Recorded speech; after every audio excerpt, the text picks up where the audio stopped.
Hey, what's up, guys? Drew Sagawa here in the EESC group. Hope you guys are doing well. And as you start out your week, I just wanted to bless you guys here with something. Hopefully, this will be a blessing to somebody here. If so, chime in the comments, give some feedback. Love to hear back from you. Yesterday, I was able to share in First Peter chapter 4. We're looking at spiritual gifts. Wasn't able to go over something, and I share this with others in another group that we're doing. It's called Word Stand Next. But in this group here, I want to share this a little differently, but I want to share something here. I'm going to display something here on the screen. This is in First Peter chapter 4, verse 8. But I'm going to start reading from verse 7. It says this. Again, I hope and pray this is a blessing to someone here. Lord, please speak to our hearts. It says in First Peter 4, verse 8, "But the end of all things is at hand. Therefore, be serious and watchful in your prayers." And verse 8 is what it says. "And above all things, have fervent love for one another, for love will cover a multitude of sins." And I wanted to quickly share this with you guys. Oh, a bunch of folks are on. Who's on here? Shalise, Sherry, Susan. Hard to see here. Hey, what's up, guys? Hi, guys. Awesome. Glad you guys are joining us.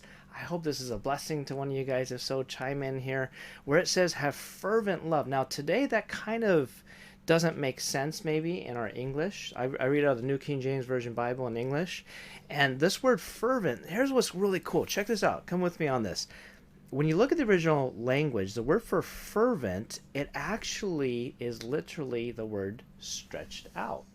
I'm going to change camera views here. Check this out. I thought this would be kind of neat on video. It says this, "And above all things have stretched out love." This might make sense. This might mean something to somebody here. Have stretched out love for one another. And hey, many of us, as we go on this word stand journey, I like to express it this way, that our vision is we want to help people to heal, to grow, and to express themselves for God.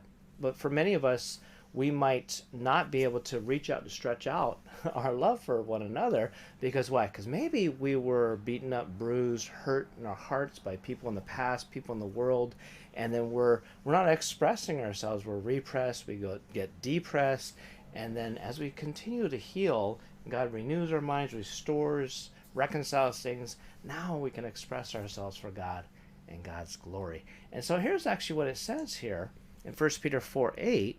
Peter's trying to remind us, hey, of that foot washing ceremony. Remember that in John chapter 13, Peter was there, Jesus washed his feet. And Peter's referring to that in 1 Peter chapters 4 and 5. That's the context by which Peter's actually giving this message in 1 Peter chapter 4. And he says, hey, the end times are here, all right? So what do you need to do? Above all things, have fervent love for one another. Have stretched out, I like that. Look at the hands there. Have stretched out love for one another. The word also means without ceasing, but I like the action that's applicable is stretched out. Have a stretched out kind of love for one another. And the word for love in the original Greek language is actually the word agape. Many of you guys know what that is. Have this stretched out agape for one another. Hey, just like God stretches out to you constantly 24/7. You're sleeping, he's loving on you. When you think he doesn't exist, he's still loving on you. If that was you in the past, that used to be me. When you're going through stuff and you're wondering if he's hearing your heart, wondering if he's listening to your prayers and answering, he's still stretching out his love to you. Why? Because that's his character, that's his nature. God is love. Okay, he continues to love you even if you don't feel loved. He still loves you. So we need to learn to be like him, stretch out our love for one another. Why? For love will cover a multitude of sins. So that's it. I just wanted to leave this with you here with a just real quick, simple blessing. As you begin your week, and on Martin Luther King Jr. Day, an awesome day to be able to remember our love for each other and praise the Lord for those that have gone before us that had awesome faith and boldness and courage to be able to stand up for what's right. Okay, but God could do that through you today. How can he do that through you this week? So as we close here, have stretched out love for one another, okay? Love to hear from you guys back. Chime in the comments here.